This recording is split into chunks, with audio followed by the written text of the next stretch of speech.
আগামী দিনের দেশ ইসলামী আন্দোলন বাংলাদেশ, ইসলামী আন্দোলন জিন্দাবাদ। প্রিয় দর্শক, যে যেখান থেকে দেখতেছেন আমার চ্যানেলকে সাবস্ক্রাইব করেন, ফেসবুক পেজকে ফলো করেন, ৭৫ টিভিকে ফলো করেন। আজকাল নেতা পরিবর্তন হয়।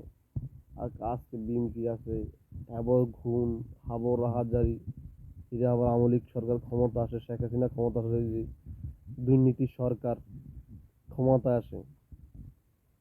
আসলে ক্ষমতা আসে আবার দুর্নীতি, আবার রাহাজারি, আবার খুন, আবার মাদক, আবার সন্ত্রাস, আবার চুরি হয়, আবার খুন হয়, আবার দর্শন হয়। না, এই সোনার বাংলা আর কোনো দর্শন চাই না, আর কোনো রাহাজারি চাই না। এবার চাই ইসলামী আন্দোলন বাংলাদেশ সরকার ক্ষমতা আসুক, দেশ কায়েম করবে ইনশাআল্লাহ। আগামী দিনের দেশ ইসলামী আন্দোলন বাংলাদেশ। নেতা নয়, নীতির পরিবর্তন চাই, পীর সাহেব চরমনায়।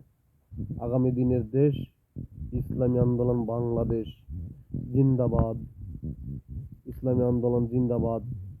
আগামী দিনে সবাই আসেন, সবাই দলমত সব বাদ দিয়ে সব একত্র হয়ে ইসলামী আন্দোলন বাংলাদেশকে শক্তিশালী করে, হাত পাকা মাকা ভোট দিয়ে জয়যুক্তি করে আবার এই দেশকে ইসলামের পতাকা ইনশাআল্লাহ। সবাই আমার চ্যানেলকে সাবস্ক্রাইব করবেন। আসসালামু আলাইকুম রহমতুল্লাহ।